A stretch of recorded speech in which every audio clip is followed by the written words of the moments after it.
what I'm going to be talking about is access to palliative care in Canada and what we know in 2022. And, you know, people have debated, well, how are we going to look at this access? What is equity? And basically, it's decided that those with equal needs have equal opportunities to access healthcare. And I think I would like to reaffirm again, after my colleagues have spoken, that palliative care is an approach that improves the quality of life of patients and their families. We try to prevent suffering by giving people information and knowledge about what's going on with them. We attempt to identify people early, and you'll see how well that's working in Canada right now, and then do the best assessment and treatment for pain, other problems, physical, psychosocial, and spiritual.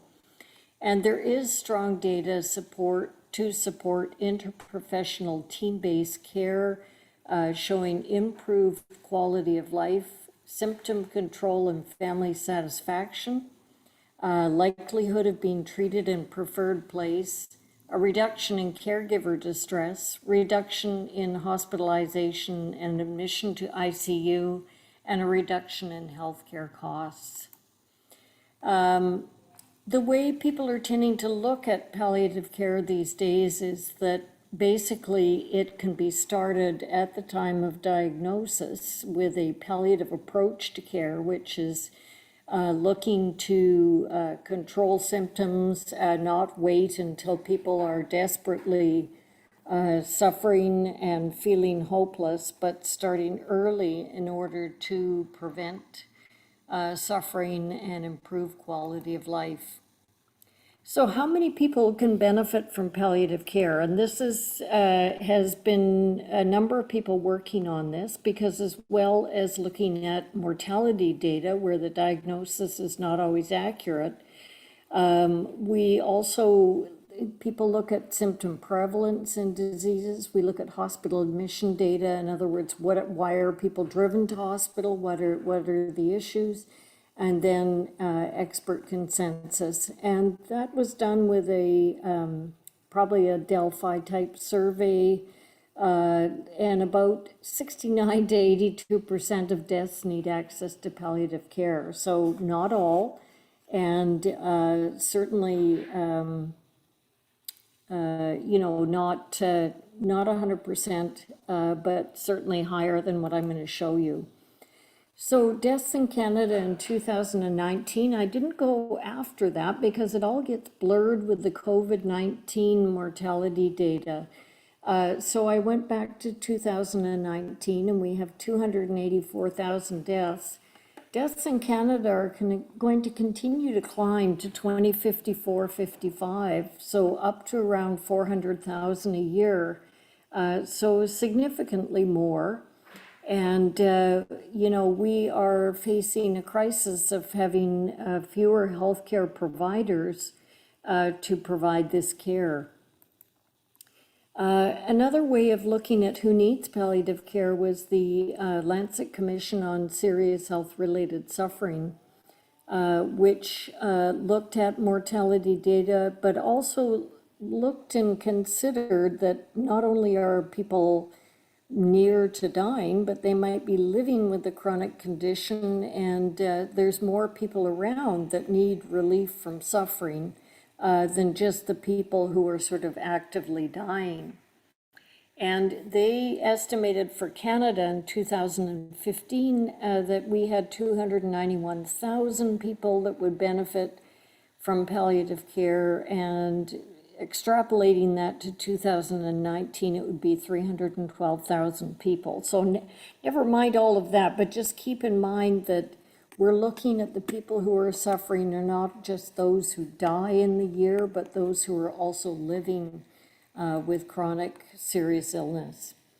So I focused completely on Canadian data.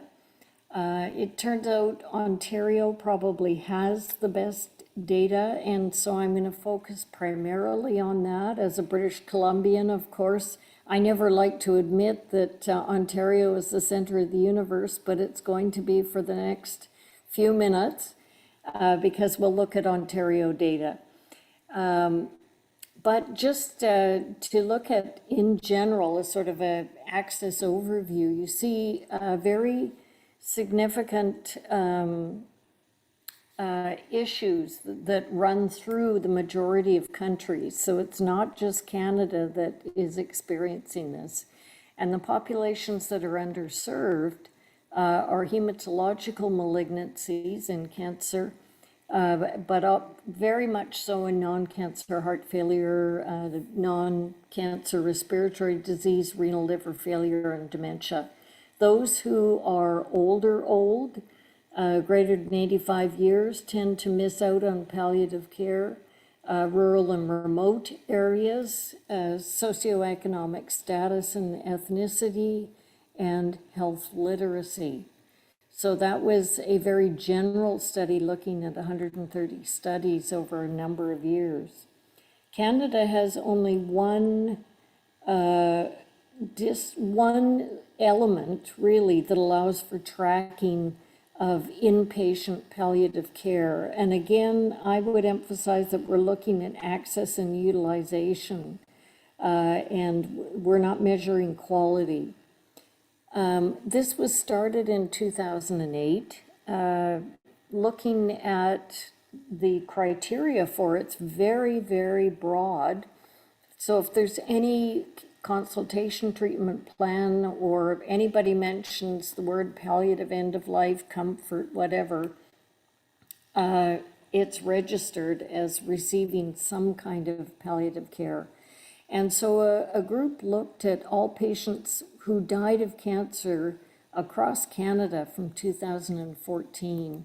What they found was there was, 48,000 deaths. 86.5 were designated palliative on their final admission.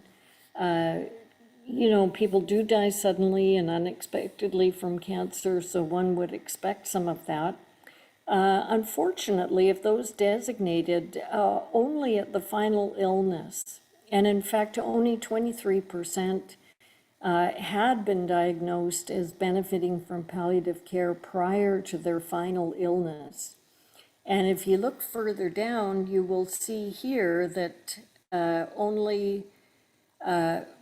most people were 41% were within 2 months of death and 52% more than 2 months of death. So that really we are looking at very tiny numbers of people that are accessing early palliative care, which is shown to be much more effective for palliative care. So people are receiving palliative care very late in the illness. Only 8% identified within 2 months of death, and only 10% identified more than 2 months prior. And that is surely not good. Now, I can show you data from Ontario again, showing that over time, we have been making progress. From 2004 to 2014, you can see what we're looking at here is that access has increased over time. If we look at, these are Ontario decedents, and we look at access to palliative care by disease trajectory, you'll see that we can sort of break it into terminal illness, organ failure, frailty, and you can look at their access to palliative care. So you can see that really there is a tremendous skewing of palliative care towards people with a identifiable terminal illness. They tend to get not only more people get access, but they get a higher intensity of palliative care, and it gets initiated earlier. And as James had mentioned, we know that this is not for lack of suffering because if you compare cancer to COPD and heart failure, you know, many people would say they have just as great of a disease burden as cancer and sometimes greater. Ontario does have data across healthcare sectors, because if we just look at people in the hospital, we are seeing the sickest of the sickest. We are not seeing people who are dying at home, dying in long-term care, dying in other settings like hospices. And that's where I would say, if you're just showing the stats for symptoms experienced in a palliative care unit, they're never going to look good, because you are treating the sickest of the sickest and the most difficult to control symptoms. So if we look at this one, where they looked at across all sectors, cancer patients received more palliative care consultations, more services than non-cancer. They had it initiated earlier, and then it was pointed out, I think this is a very important part, practitioner level deficiencies in palliative care for patients with terminal non-cancer illness are associated with differences in specialist self-rated knowledge of end-of-life care or recognition of their patients' palliative needs and subsequent referral. In other words, we've got problems with our colleagues not recognizing the needs of non-cancer patients. So if we look at all palliative care across healthcare sectors, and this is a very similar, this is the same study that James showed, where it looked at Ontario decedents. So of everybody who died, what did they receive in the way of palliative care? Only 51% received a palliative care visit or service. Now, as I mentioned, you wouldn't expect all decedents to receive a service, but only 51% did. And 49%, or half of those, were initiated in the last 2 months of life. So again, very late. Those more likely to receive palliative care were urban, wealthier neighborhood, and cancer. Those less likely to receive palliative care, increasing multimorbidity. And this is what we see a lot of now. I call it sort of organ-focused care, where everybody is kind of focusing on the organ that they're a specialist of, but nobody is focusing on the person with the illness. And we need to change the way we do this kind of treatment. Again, I might point out that over time we're making progress. So if you look at the proportion of patients receiving palliative care, things are improving, but rather slowly. I'd like to show a Kai-Hai study that they did, looking at the effect that palliative care had on ED visits and ICU stays, two things which are considered to be not the place that everybody wants to hang out. Nobody really wants to be in emerge or ICU.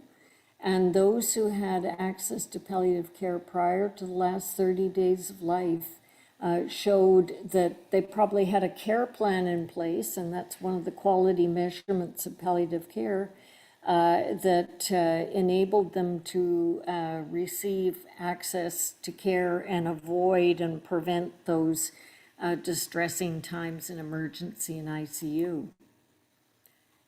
So this one here, we look at rural Ontario.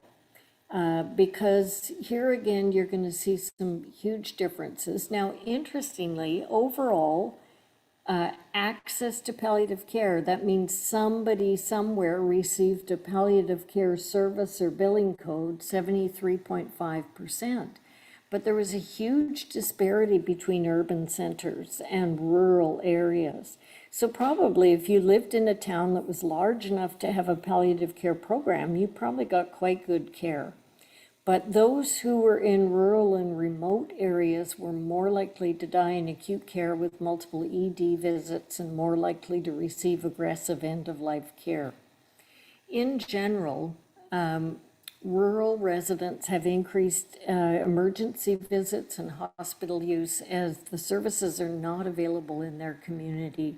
And that's something which often is not even registered as a palliative service, but it's access to home care in your community that allows you to stay in your community.